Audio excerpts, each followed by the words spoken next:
No ar, Cartão de Visita News. Apoio: Grupo Tati de Comunicação e suas plataformas. Após o sucesso do Residencial Guaporé 1, a construtora Pereira Alvim apresenta seu mais novo empreendimento em Matão.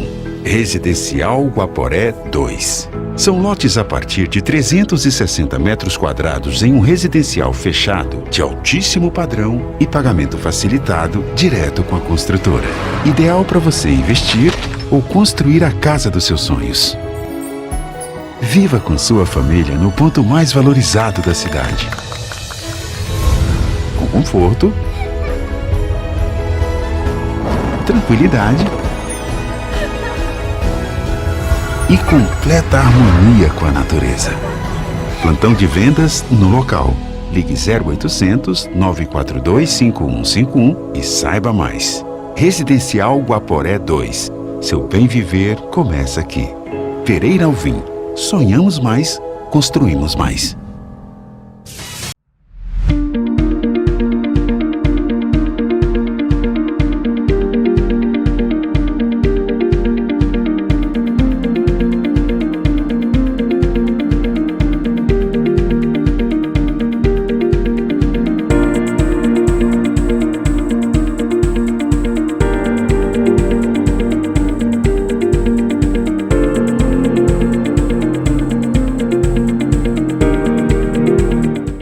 Santa Maria Outlet está de portas abertas para revolucionar a sua experiência em compras. Localizado no KM 299 da rodovia Anhanguera, entre Ribeirão Preto e Cravinhos, o Santa Maria Outlet tem as melhores marcas nacionais e internacionais, lojas inéditas e exclusivas, com preços jamais vistos. É nosso compromisso. Outlet com preço de outlet. E para você curtir com toda a família, ainda tem praça de alimentação, espaço kids e muitas outras opções de lazer. Santa Maria Outlet, seu novo estilo de comprar.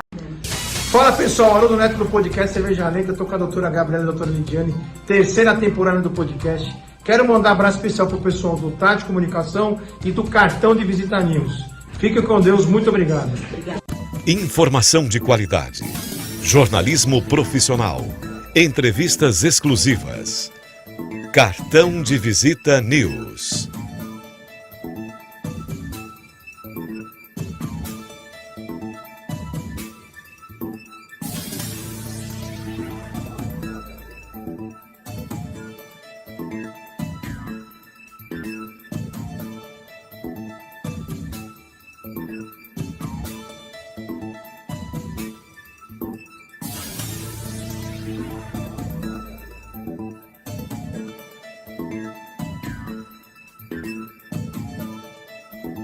Cartão de Visita News, com Zacarias Pagnanelli.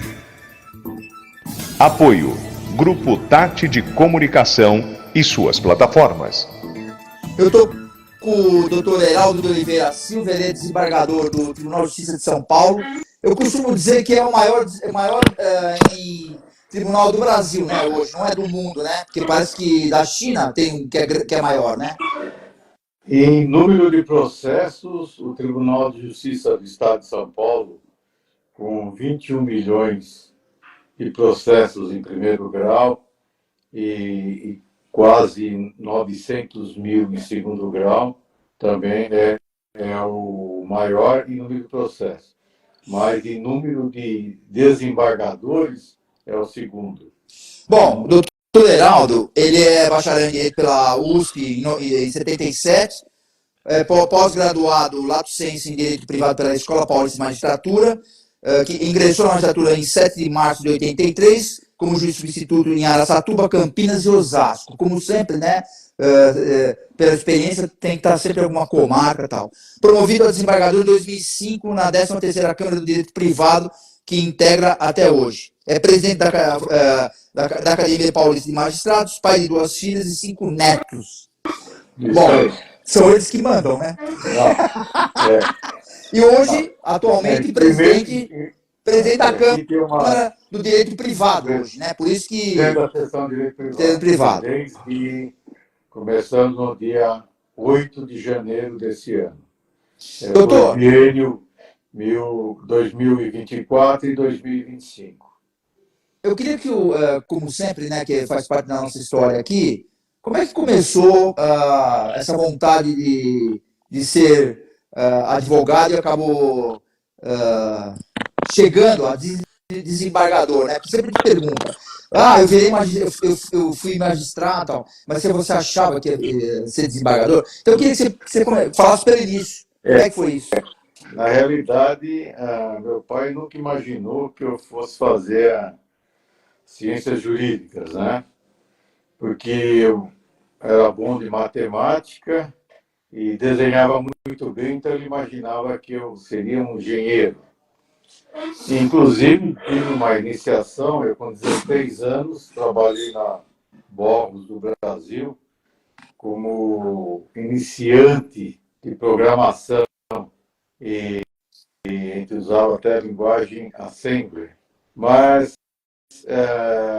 essa experiência tinha um interesse, que meu pai na época tinha uma imobiliária no bairro da Lapa, aqui em São Paulo, e a ideia era transformar e agilizar, que na época se tinha os mini computadores, que eles mais ou menos tinham 1,5 metro de largura, não, 1,5 metro de comprimento por 1 de largura, grandes, né? E se usava na época um cartão de perfurar para ser a memória. Então eu comecei a fazer isso daí, para depois implantar, para dar uma dinamização na imobiliária que ele tinha. E meu pai já era advogado na época. E como isso, depois da implantação, para mim não tinha mais interesse, aí comecei a tentar ver outras coisas que acabei vendo o que meu pai fazia e me interessou. E comecei naquela época, com 17 anos de idade, ver como é que funcionava o direito. E isso me despertou esse interesse e, graças a Deus, foi o que eu resolvi seguir. E se tivesse que voltar, faria tudo novamente. Agora desculpa, eu vou tirar a liturgia do seu cargo, mas você achava que chegaria a ser magistrado, não? Não, a princípio não. A princípio, você simplesmente põe lá 50 e tantos anos atrás, você não tem essa previsibilidade de futuro, né? Então, você vive mais o dia a dia. E aquele dia a dia, né? Cada dia vai te abrindo um novo horizonte. Aí comecei a me interessar pelo direito, fazer algumas coisas, e sempre fui focado em organização, né? E com isso, começar a organizar como é que se faz um contrato impresso, petições, que o foco lá do escritório era mais despejo, execuções, tudo isso. Então, tudo, na época, se levava para uma gráfica, fazia preparado, e era só preencher os claros para dinamizar. E esse foi o foco que começou a despertar e a ter o interesse. Até que comecei a ajudá-lo, até que verificar alguns andamentos de processo no fórum, e aquilo começou a me encantar. E a ponto de ter resolvido prestar o concurso para a Faculdade de Direito. Então, esse foi o que me chamou a atenção, né, naquela oportunidade. Agora, doutor Heraldo, USP, te falar, vamos prestar a Faculdade de Direito, mas na USP, como é que foi isso?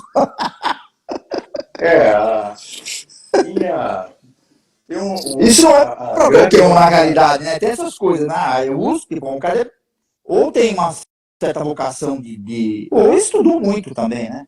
Eu sinceramente podia dizer que eu era um CDF, né? Eu participei, o interesse anterior porque eu fui convidado, porque eu participei Olimpíada de Matemática e fiquei em segundo lugar do estado. É aí que o pessoal da Boros veio me convidar para participar. Mas aí eu vi a chance de poder prestar um serviço para a minha família, que era uma dinamização para o escritório, então por isso que foi. E a USP porque eu, sei lá, estudava lá, eu entrei na USP e na PUC. Evidentemente, uma era paga e a outra era gratuita. Então, qual que é a opção? Então, você vai na gratuita, né? Então, meu pai nunca gastou um tostão comigo em escola. Sempre foi grupo escolar, né, do Estado, na época ginásio, colegial, e depois a universidade, que foi da USP.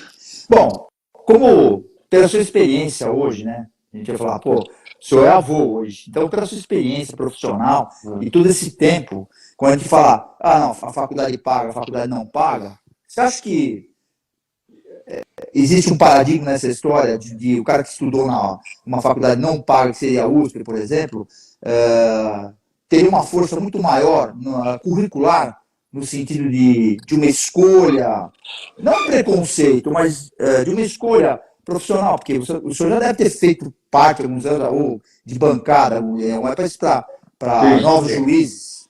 E isso pesa no currículo, não? Atuei, inclusive, na escola de magistratura por alguns anos. Agora, Zé Carlos, te falo o seguinte, os livros são os mesmos. Tudo depende do aluno. Então, pouco importa a faculdade que você faça. Se você o fizer bem, você sairá bem. Então, depende da tua vontade, a tua gana de atuar. Os professores são ótimos, qualquer das faculdades, vão te dar a orientação e o que você deve seguir, qual o caminho a trilhar. E aí depende de você. Muitos vão em frente e conseguem atingir as metas que se pensou em ter na vida, outros param no meio do caminho. Isso em todas as profissões são dessa forma. No direito não é diferente. E como é que foi sua atuação quando você entrou como magistrado? Você, obviamente você trabalhou em Araçatuba. Araçatuba, inclusive, não sei se o senhor conhece, Araçatuba é a terra do Chaim Zaia, que hoje é o dono, é o presidente do Grupo Tático de Comunicação, que a gente transmite pela televisão. Inclusive tem um outro colega seu que eu entrevistei também, que foi de Araçatuba esses dias, eu não me lembro quem foi. Sim. Mas Araçatuba, Campinas, Osasco, você pegou um nicho grande aí principalmente Campinas e Osasco, são várias interessantes para trabalhar naquela época, né? Foi interessante. A opção por Araçatuba foi o útil ao agradável, né? Pelo seguinte, eu ingressei na magistratura ganhando 1/3 de quanto eu ganhava como advogado.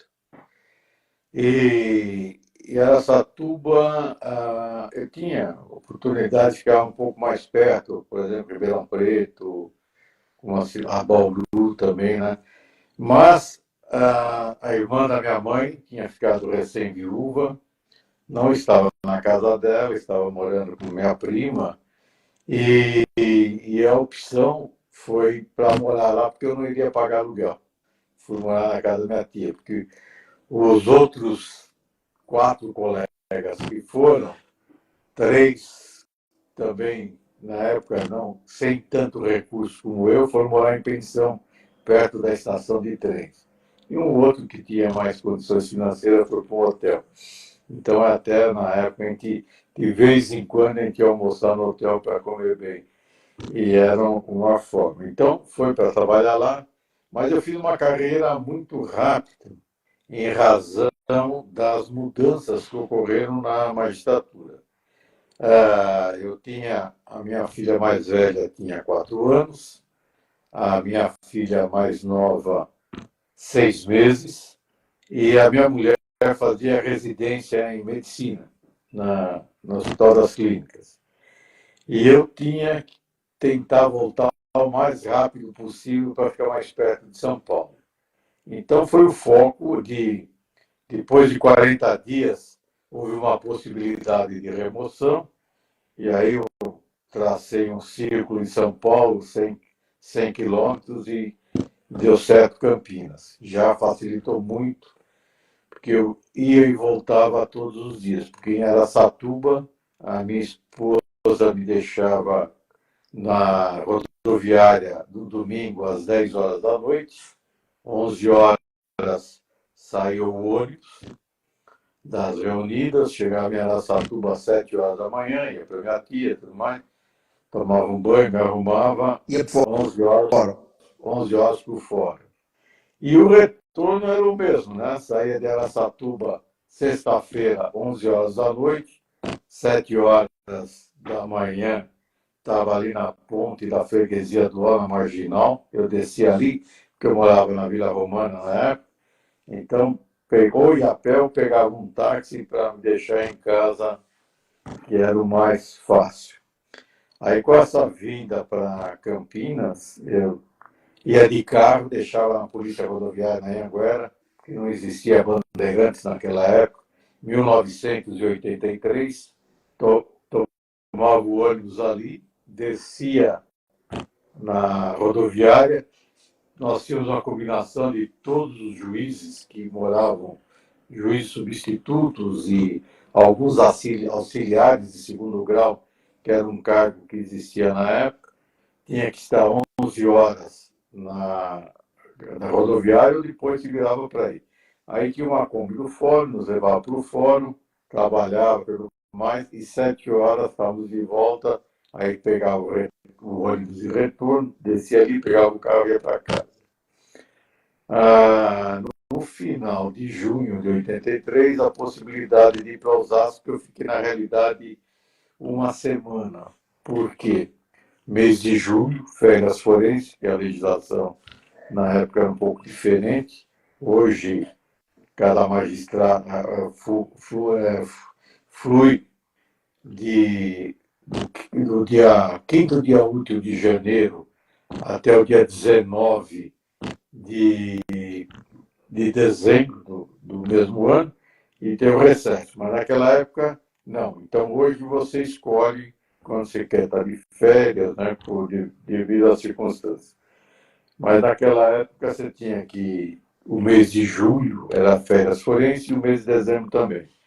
Então, em Osasco, a possibilidade de ir para Barueri, que não tinha nenhum magistrado, e eu e uma colega, Maria Cristina, fomos trabalhar lá, que eram 3 varas, mas nós estávamos em 2. Eu acumulei a primeira e terceira, e ela ficou com a segunda vara. E eu perdurei lá. Em agosto, fui promovido para a minha primeira entrância, Paulo de Faria. Acabei não assumindo a comarca, que o tribunal tinha interesse que eu permanecesse em Barueri, que eu estava aí em agosto só na primeira vara, com 10 mil processos na época, e lá o serviço não era tanto. Então, permaneci até meados de novembro, quando fui promovido para a minha segunda entrância, que foi Caraguatatuba. Eu fui no final de dezembro para Caraguatatuba, fiquei até junho de 1985. Por que foi rápido? Na época eram 33 embargadores. Aí houve uma mudança, aumentou para 166. Para 66, desculpa. Depois, 126, 128, até a unificação no final de 2005. E todos foram passando aí para 360 desembargadores. Então, toda essa mudança facilitou essa deslanche na carreira. Tanto é que com 17 anos de carreira, eu já estava substituindo no primeiro tribunal de alçada. Hoje, para se chegar a desembargador, é 34 anos de carreira, ou seja, o dobro, pelo afunilamento da carreira e também pelo aumento da idade para que você pode permanecer no cargo até 75 anos. Então, são essas as vias crucis que se passou no começo. É engraçado, né? As pessoas não imaginam que vocês passam para chegar, quando fala, pô, desembargador, para chegar na segunda instância. Eu fiz uma entrevista com o atual presidente do tribunal, o doutor Fernando Torres Garcia, e a gente falou muito sobre isso.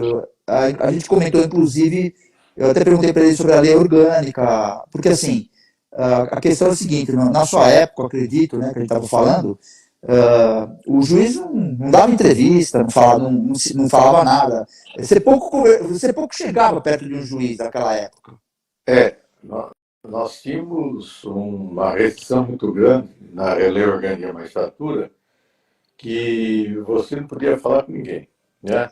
Recluso no seu gabinete, decidindo o que tinha que fazer. Mas, graças a Deus, né, ocorre toda a evolução, não só na sociedade, mas como também dentro da magistratura, e aí se começa a ter essa possibilidade de ver o interesse, porque nós somos prestadores de serviço para a sociedade. E se você não convive com a sociedade, como é que você irá julgar os litígios que são advindos da sociedade? Fica um pouco difícil você ter essa equidistância. Então, você tem que estar sempre atualizado, procurar ter um melhor relacionamento possível. E eu, particularmente, atendo todos os advogados para falar sobre o processo, só marcar a hora que quiser vir lá no... Isso é uma parte de umas coisas que eu sempre pergunto para os colegas, porque, na realidade, vocês decidem...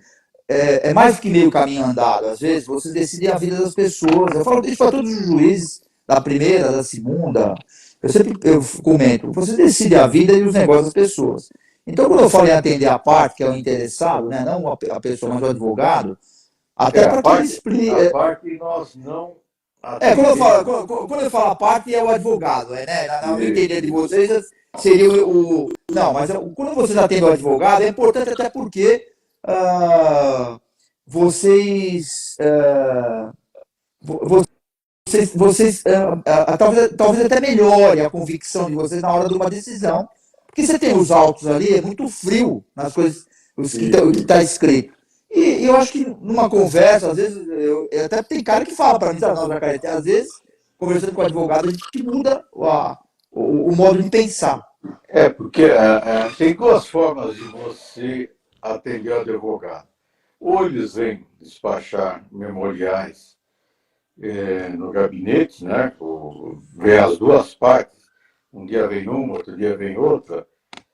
Tem alguns que, não sei o porquê, mandam vir os dois juntos, que eu acho impossível, na minha razão de verificar esse litígio, né? Mas eu prefiro que venha separadamente, cada um expõe os seus argumentos, o ponto de vista, e o que a gente pede para que esse memorial seja mais ou menos um sumário do processo. Não adianta ele transcrever na petição que ele vai apresentar como memorial e faz essa explicação lá, fica uns 10, 15 minutos lá conosco, porque vai a mesma coisa que tem no processo. Então faz um sumário, fala, ó, em tal página tem tal coisa, outra página tem tal coisa, e aí nós vamos verificar. A outra forma é a sustentação oral. Que eu acho menos eficiente. Porque normalmente, quando a gente vai para a sessão, volta pronto. Então, a não ser que seja alguma coisa que chame muito a atenção, possibilitará de você retirar o processo de julgamento para reapreciar. Mas são raros os casos que isso acontece. É muito mais fácil apresentar o memorial, que aí nós vamos verificar. Até oriento os advogados, que eu tenho oportunidade, tenho filha, genro, advogados, sobrinhos, quando o processo é distribuído ao desembargador, espera uma semana, e aí marca para apresentar o memorial sucinto com esses pormenores. Espera uns 15, 20 dias, encaminha para o segundo e para o terceiro. Muito mais eficiente, porque ele irá ver, quando está examinando os autos para preparar o seu voto, o que é apresentado para essa apreciação. Porque depois que está pronto, é mais difícil de uma revisão. Então, a recomendação é essa daí. O desembargador, eu entrevistei a semana passada, inclusive deve ir para o ar no Grupo Tático de Comunicação esse final de semana, o doutor Afonso Faro está mandando um abraço para o senhor, que também foi um grande conteúdo no sentido de saber que tem um ouvidor, né, para que o ouvidor vá lá e tenta verificar o que está acontecendo. Como o senhor falou, existe um prazo de decisão do juiz e tudo mais. Então, assim, tem muitas coisas que a gente desenvolveu com o doutor Afonso, que foi muito interessante. Eu queria te falar o seguinte também, doutor. Eu te conheço há algum tempo já, né? Eu acho... Uns 2 minutos. E eu queria te perguntar o seguinte. Isso eu pergunto para todos também, mas eu acho que é importante, até no dia que nós vivemos atualmente hoje, que é essa evolução da comunicação. A comunicação pessoal é importante também. Eu sei que você é um cara muito articulado no sentido de na relação com seus colegas, profissionalmente e tal. O que você entende sobre isso? Bom, eu acho muito importante essa comunicação e confesso que nessa época da pandemia eu senti muita falta desse contato com os colegas, porque, quer queira que não, a nossa vida é bem isolada, né?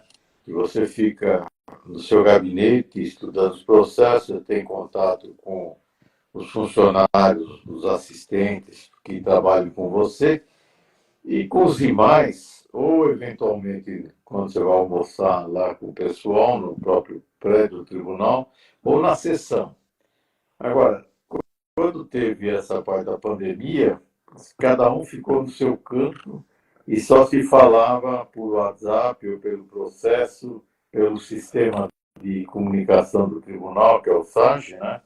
Então, esse é um isolamento. Eu não gosto disso, sempre fui bem social, tanto é que meu foco sempre foi trabalhar na associação dos magistrados, nunca aceitei cargo em corregedoria, trabalhar em assessoria de tribunal, porque o meu perfil é de união e não de tentar ver o que os outros fizerem de errado, né?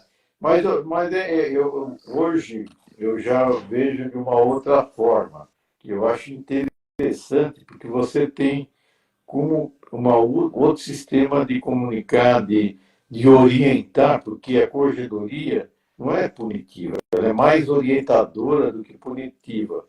Então, alguns detalhes que você procura demonstrar para o magistrado como é melhor levar, resolver, atender, do que você deixar de lado, né? Então, essas mudanças, mas eu sou mais favorável dessa união, gosto de estar no tribunal, gosto de encontrar com o pessoal.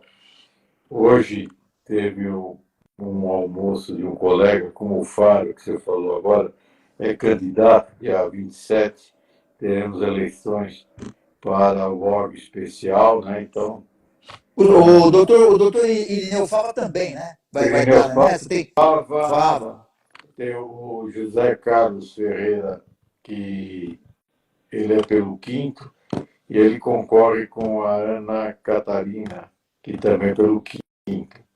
O Faro, a Márcia Baroni e o Irineu Fava são os 3 que concorrem para cargo de carreira. Tá. Tem essa distinção. Como você sabe, o órgão especial são 25, 10 magistrados mais antigos, 10 magistrados todos de carreira eleitos, e os 5 que é do quinto.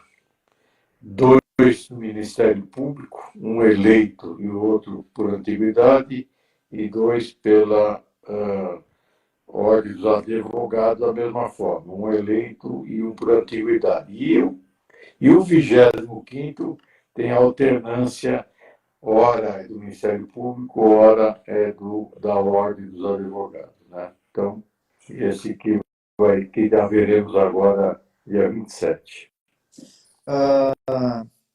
Quando a gente fala em comunicação, e você falou de que sempre quis trabalhar na questão social dos colegas, que é importante, porque vocês lutam pelo direito de vocês, que é normal em qualquer profissão. Me conta um pouquinho da cooperativa. É uma coisa que eu nunca entendi, a cooperativa, porque também se ouve falar, pelo menos fora, se ouve falar muito pouco. O senhor está envolvido na cooperativa ainda? O que faz a cooperativa? Eu já fui presidente, já ocupei todos os cargos da Cooperativa de Créditos Magistritários. É um banco interno, nós temos carta do Banco Central para atuar como cooperativa. Ela teve início em 1984.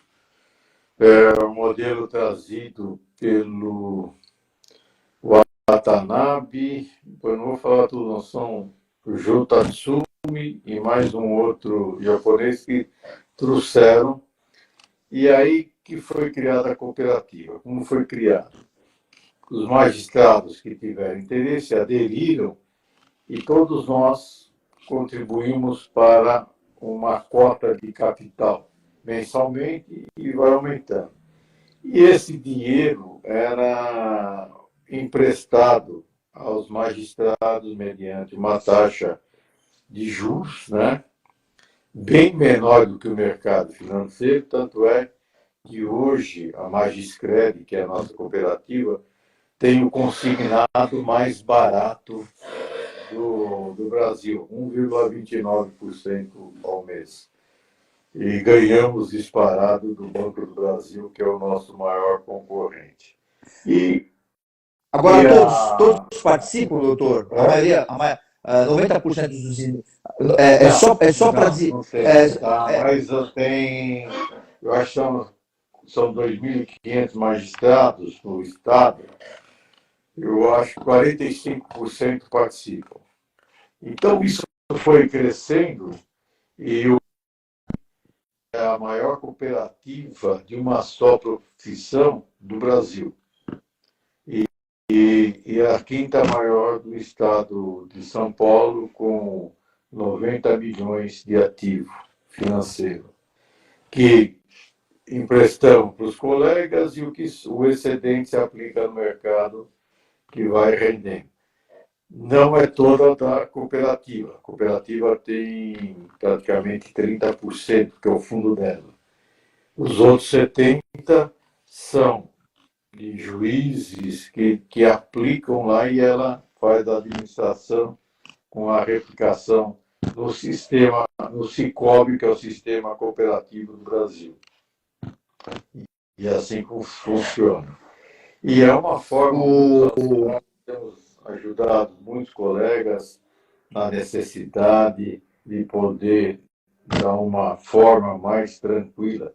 Tanto é que hoje o empréstimo consignado representa 50% dos empréstimos que são feitos. Então, dificilmente um magistrado vai comprar um veículo fazendo financiamento por qualquer outro sistema financeiro, a não ser utilizando o dinheiro do consignado, que é muito mais vantajoso.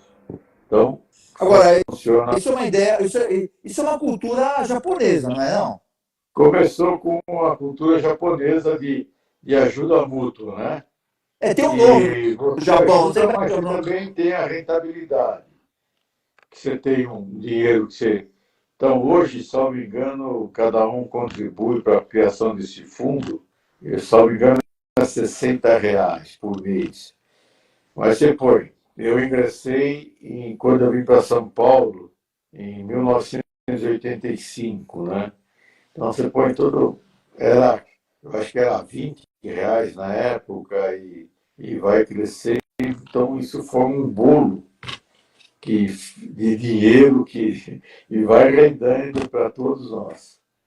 Agora, só para quando a gente fala da cooperativa, magistrado no sentido primeira instância, segunda instância, todos ou não? Do Estado de São Paulo, é cooperativa de crédito Tá, magistrado. então é primeira instância, segunda e tribunal. Tá. Todo mundo. Agora, fala um pouquinho que você foi representante de classe, da sua diretoria, que eu sei que você gosta disso também, dessa questão social aí, que era a PAMARS. Você chegou só até a PAMARS ou chegou na MB também? Não, fui na MB também. Então, também? Nós começamos na PAMARS em 1987, quando o presidente eleito foi o Regis Fernandes de Oliveira. Na época ele era juiz alçada, foi o primeiro juiz, porque até então era só desembargadores. E um fato interessante da origem da PAMARS. A PAMARS começou assim num velório de um colega que tinha falecido na época e a família não tinha dinheiro para pagar o enterro. Se cotizaram e fizeram uma quantia suficiente para assim sobrava alguma coisa para a família, porque até que se conseguisse acertar a pensão da viúva para receber demorava uns 3, 4 meses e não tinha recurso para isso. Então começou assim. E aí falei assim, bom, vamos criar uma associação para beneficente entre os colegas, né? E assim foi desenvolvendo, cada um contribuindo mensalmente, né? Formando um fundo. E depois isso foi foi aumentando, né? Crescendo, cada mais um ou outro aderia. Começou só aqui na capital, depois o pessoal do interior também. Os colegas do interior começaram a aderir, e com isso foi feito e se criou no futuro, com a emancipação, alguns mais políticos conseguiram, a princípio, uma área que era da prefeitura, no Ibirapuera, na Rua Dom Diniz, que posteriormente nós viemos a comprar essa área. Quando eu estava na administração, isso já tinha, quando eu entrei já tinha essa na Dom Diniz, no Ibirapuera, né? Era um clube. Então tinha 2 quadras de tênis, de futebol de salão, uma piscininha lá, e a turma se reunia fim de semana, porque naquela época era muito difícil o magistrado frequentar um clube, porque questão de assédio e a lei, a LOMAN, que é a nossa legislação, né, a Lei Orgânica dos Magistrados, impedia ou dificultava que tivesse essa participação. O outro achava que não tinha nenhuma importância, frequentava, mas a maioria respeitava. Então, por isso que se desenvolveu a criação desse clube. Aí depois, em 1990, nós compramos a sede administrativa, que tem até hoje, na Rua Tabatinguera. Eu participei, foi o Sérgio Rezende, que na época era o vice-presidente, eu continuava como secretário, que nós fomos procurar, e o negócio foi concretizado em 91, que era um preço bom, aí o Sérgio já era o presidente. Então, andei participando na PAMARS de 87 e 89, fiz um misto em 1990 a 91 com o Regis na MB, e aí nós conseguimos ganhar a eleição para que o Regis fosse presidente da Associação dos Magistrados do Brasil. Naquela oportunidade, conseguimos alterar a sede administrativa da MB, que era no Rio, sempre foi no Rio. E aí tinha o ministro Washington Bolívar, na oportunidade, que era o presidente do Superior Tribunal de Justiça, nos cedeu uma sala provisória lá para que fosse montada a sede administrativa, e depois nós alugamos umas 3 salas no edifício que era o Hotel Manhattan. Então tinha uma parte comercial, depois era o hotel. E aí começou a sede administrativa da MB para lá. Hoje já tem sede própria e tudo mais, que foi adquirida na gestão do Cláudio Baldino Maciel em 2000, 2001, não, 2002, que 2000 e 2001 eu era tesoureiro, depois passei a ser vice-presidente. E aí foi adquirido essa sede lá em Brasília. Mas, voltando um pouco para como aconteceu essa união da magistratura que continua até hoje. Antes, pertencia sempre, a maioria sempre foi os juízes ou desembargadores do Rio, que eram lá localizados. E teve um colega chamado Gilberto, que hoje é desembargador no Paraná, e idealizou em 1986 um torneio de futebol de magistrados. Convidou Rio Grande do Sul, Santa Catarina, para jogar em Curitiba.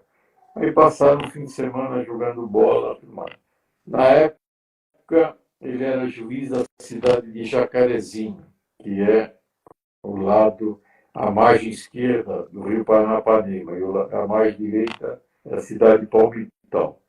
Convidou um colega, o Cildes, que era juiz, para que São Paulo participasse também disso daí. E aí falou, quando for para São Paulo, vou lá na Palmagem e vejo a possibilidade.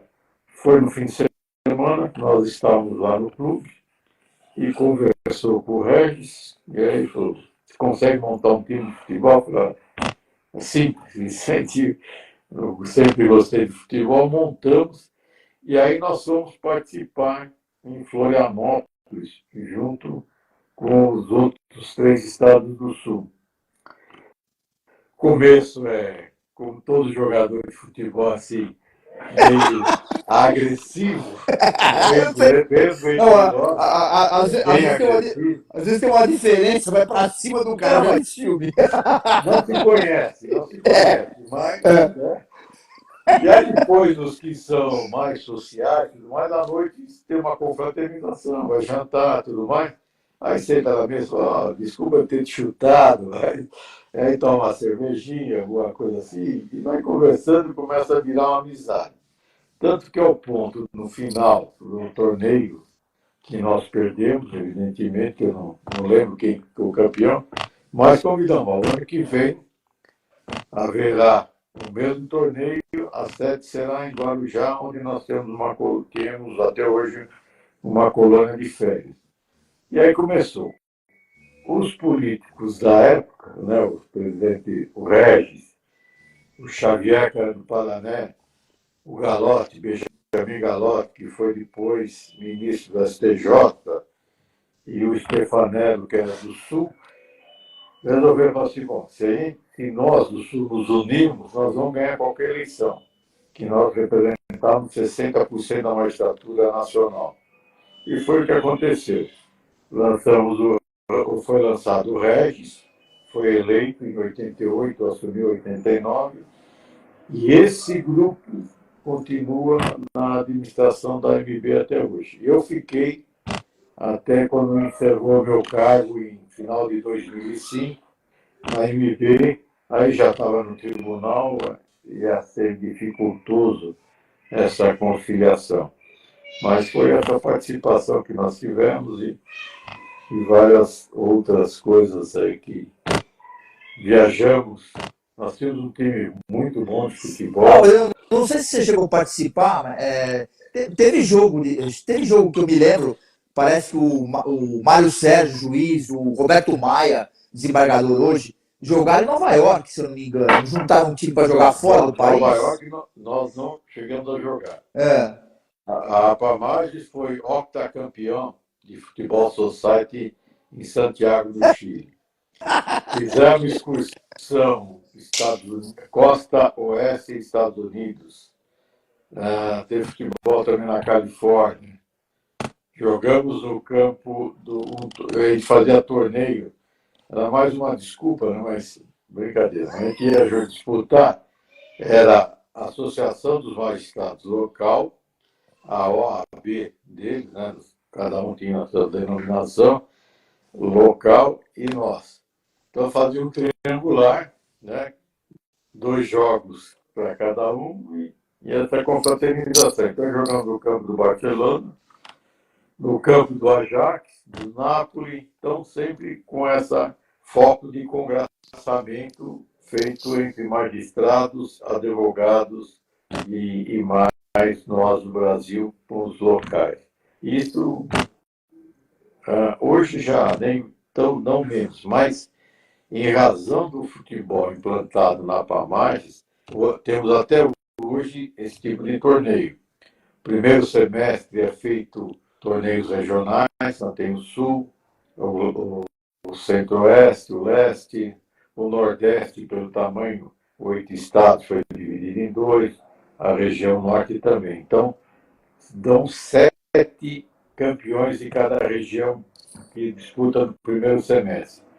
No segundo semestre tem esse mesmo torneio e aí ingressa o estado que recepciona, que faz esse torneio. Então ficam duas chaves, né, de 4 e é feito a final. E até hoje continua esse mesmo e a forma de congraçamento. E tem aquele outro, né? Como eu, por exemplo, dos iniciantes. Aí você começa a ficar um pouco velho, então você cria uma categoria. Então, os másters. Deixa eu te interromper aqui, que nós temos 5 minutos agora para a gente conversar. E eu vou ter que te interromper. O que eu enxergo aí que é importante, o que você comentou, toda essa história, é mais a integração, né, doutor? Que é importante, de todos os juízes, inclusive troca, queira ou não queira, acaba falando de trabalho e troca figurinha em algumas coisas.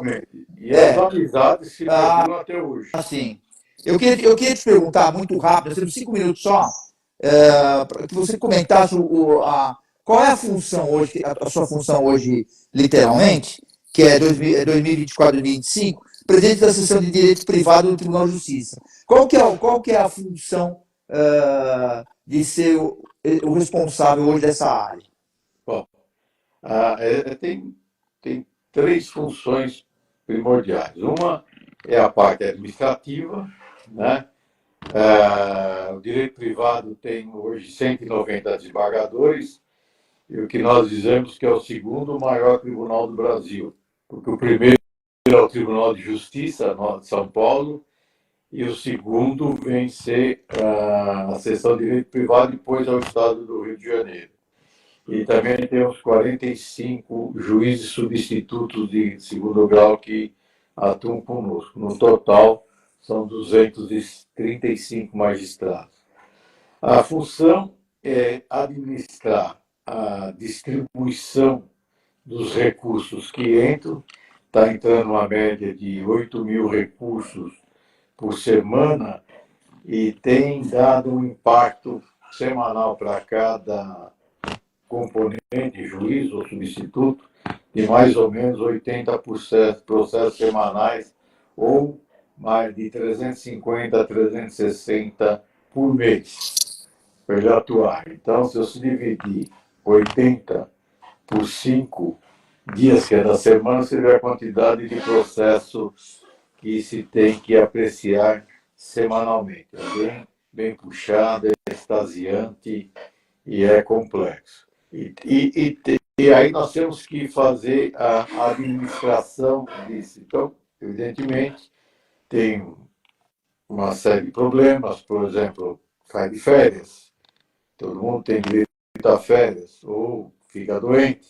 E como é que você faz para compor? Porque alguns julgamentos são feitos em 5, em 7 de magistrados. Então, tem que se manter sempre uma Câmara com 5 componentes para poder ter o julgamento estendido, quando há uma divergência. Sempre quando está 2-1, normalmente nas apelações tem que ter mais um, então precisa ter sempre 5.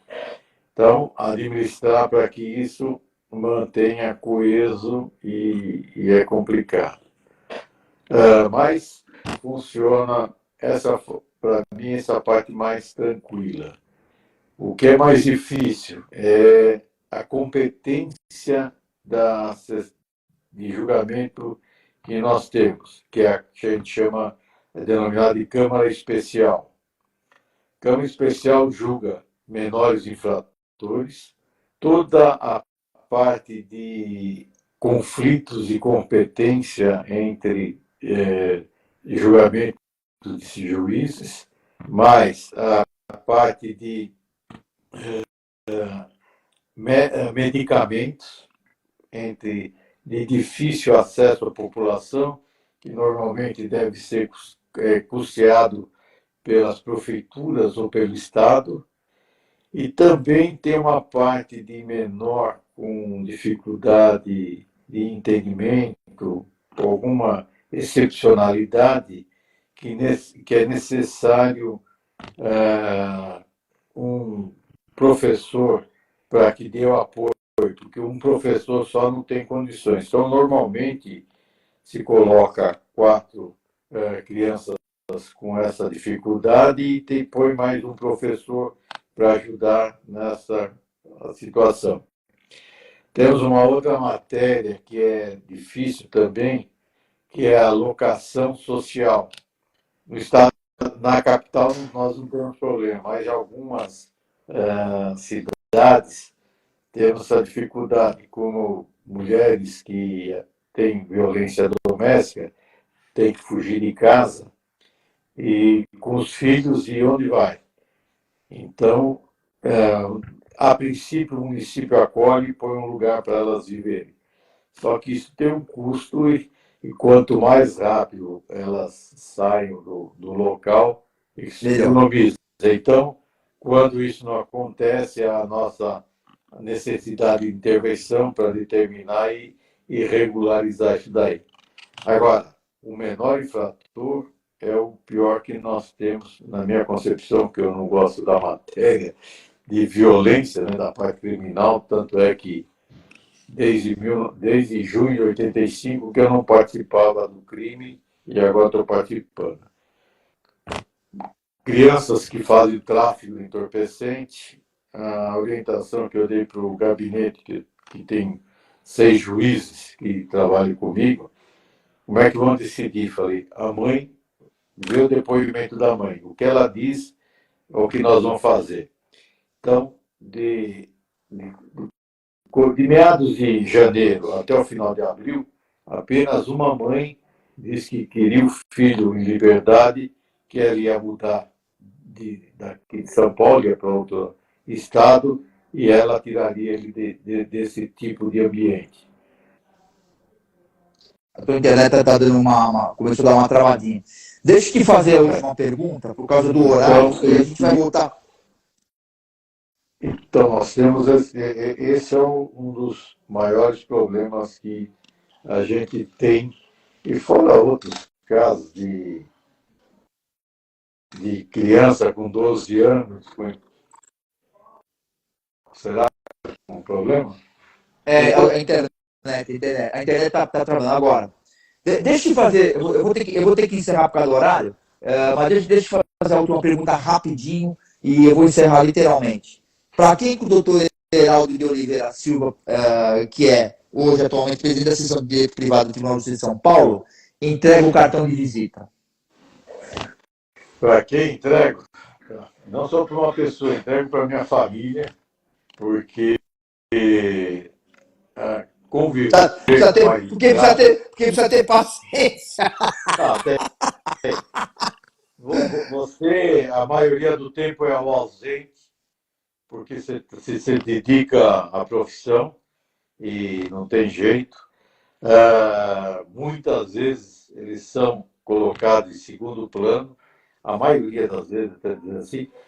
E as minhas filhas, até uma vez que eu tive que ir no colégio, e como que é, não? Eles conversando, falaram, meu pai está sempre vendo o processo numa salinha lá, elas tinham 5, 6 anos, falando para a professora. Isso mexeu e me fez com que eu tentasse mudar bastante para ficar o mais tempo possível com elas, mas nem sempre é possível. Então, quando elas estavam em casa, eu procurava manter esse contato dessa forma. Mas eu daria o cartão a eles que têm a paciência de me aturar todos os anos.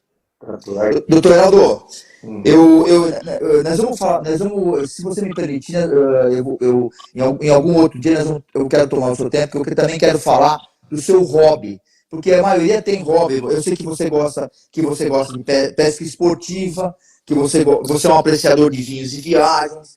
É legal a gente falar sobre isso, porque também não deixa de ser uma cultura de ensinamento. A gente acaba aprendendo muita coisa com isso. E eu queria agradecer ter tomado o seu tempo, que foi muito importante. A gente só não fala mais por causa que nós estamos no nosso horário da televisão e eu vou ter que encerrar. Eu quero te mandar um abraço. A Karina mandou um abraço para nós aqui, acabou de mandar mensagem. Doutora Luciana, advogada de direito médico lá de Salvador também, acabou de mandar um abraço para a gente aqui. O pessoal do Cerveja Lenta, que é podcast famoso aí, tá mandando um abraço pra gente. A gente tem bastante gente assistindo aí. Eu quero te agradecer, viu, doutor? Sinta-se abraçado aí em algum outro momento. Márcio da Fonseca, que é advogado, ele é conselheiro do portal do Cartão de Visita News R7, tá com a gente também aí. Acabou de entrar, mandar um abraço pra gente aí.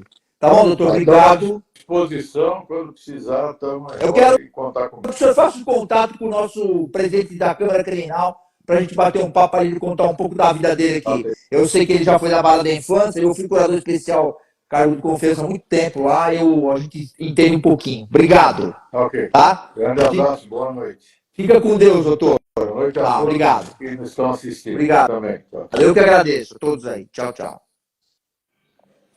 Cartão de Visita News.